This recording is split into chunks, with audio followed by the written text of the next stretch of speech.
Gusto ko na siyang makita pa. Huwag muna ngayon, Lailani. Delikado pa. At malaya si Divina. Hindi tayo makakasiguro sa safety ng apo ko. Hindi natin gusto mapahamak si Xavier, hindi ba? Kaya, konting tiis lang. Kapag napakulong na natin si Divina.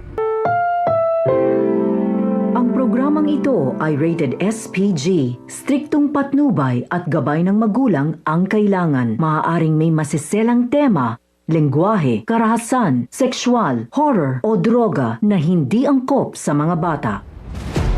Patindi na po ng patindi ang mga eksena, maging ang kaganapan na ating pagkatutukan at ating hali namang pagkasubaybayan dito lang sa ating pinagkakatutukan at pinagkakasubaybayan tuwing hapon na prinsesa ng City J. Simula pa lang nga rin naman kasi ito na sa pag-uusap nga nitong si Adrian maging nitong si Divina, naging daan nga rin naman ito para ito nga rin naman si Adrian.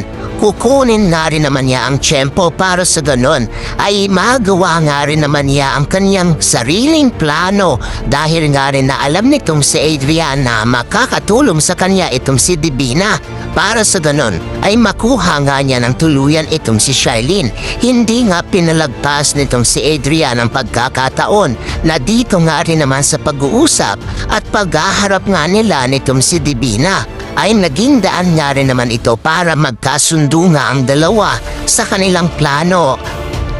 Kapalit nga rin naman ang paglilihim at pagdago nitong si Adrian sa natuklasan nito mula dito kay Divina.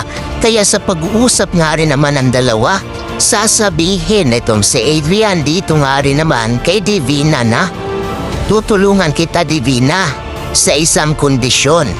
Dapat na mapunta sa akin si Charlene. Dito nga rin naman ay napangiti nga itong si Divina tila nabuhayan ng loob dahil ang inaakala niyang katapusan niya na ay simula pa lang nga din naman para lalong titindi nga rin naman ang kasamahan at planong gagawin nga nitong si Divina dahil mukhang hindi nga titigil itong si Divina hanggat hindi nga rin naman ito nagagawa ang kanyang mga plano. Ano kaya ang mangyayari? Mapapansin at mahalata nga rin ba nitong si Charlene maging itong si Mimi itong si Adrian na ating pagkatutukan?